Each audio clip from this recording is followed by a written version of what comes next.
Pull a coin out of your pocket right now. Feel the weight of it. That simple little disc connects you directly to one of the most daring bets a brand new country ever made, and it all starts with a single law signed on April 2nd, 1792. Picture America in 1792. The revolution has been won. The Constitution is barely 5 years old. But here's the problem nobody talks about. The country has no money. Not really. 13 states are each doing their own thing. Spanish coins, British coins, and even tobacco leaves are being used to buy and sell. Merchants argue over what anything is actually worth.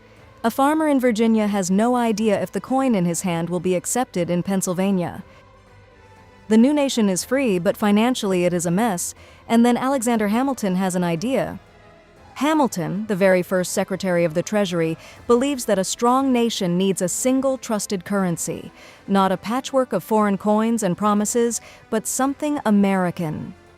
Something that says, this country is real, it is stable, and you can trust it. On April 2nd, 1792, Congress passed the Coinage Act, and just like that, the United States Mint is born, right in Philadelphia, the capital city at the time. It is the very first federal building ever constructed under the new Constitution. Think about that. Not a courthouse, not a presidential mansion, a mint. Because Hamilton knows that before you can build anything else, you have to build trust. And here's the detail that makes this story unforgettable. The very first coins struck at the U.S. Mint are made partly from silver donated by George Washington himself. Silverware from his own household was melted down and pressed into coins for the people of a new nation. Washington does not have to do that, but he understands something powerful. A nation's money is its handshake with its own citizens. It says, we believe in this. Enough to put our own silver on the line. The Coinage Act of 1792 also did something revolutionary for its time. It establishes the dollar as the official unit of American money, and it divides it into 100 cents. Simple, logical, designed for ordinary people to understand and use every single day. Today, the U.S. Mint produces roughly 8 billion coins every year. 8 billion. Enough to give every person in America more than 20 coins, pressed fresh, carrying that same original promise that this nation stands behind every single one. So the next time you hold a coin, even a penny, remember what it really is. It is not just currency. It is a promise passed hand to hand across more than 2 centuries, from George Washington's silver spoon to your pocket today. And here is what I want to ask you today. What promises are you passing down?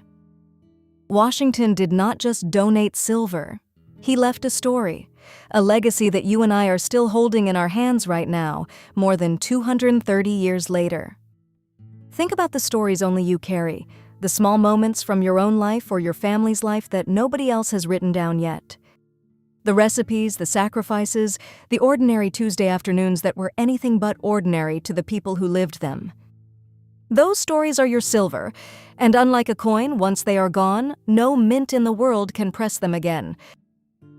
That is why I hope you will subscribe to History Sparks right now and come back every single day. Because together, we are building a community of people who believe that history is not just something that happened to famous people in faraway places. It happened to your family. It is happening to you, and it is worth telling. Have you ever thought about writing down your family's stories, the moments your parents or grandparents told you that you swore you would never forget? Those memories belong to the people who love you most, and they deserve to be preserved. History Sparks is here every day to remind you that your story matters just as much as any coin ever minted. Tomorrow we have another story that will change the way you see something you have walked past 1,000 times. See you then.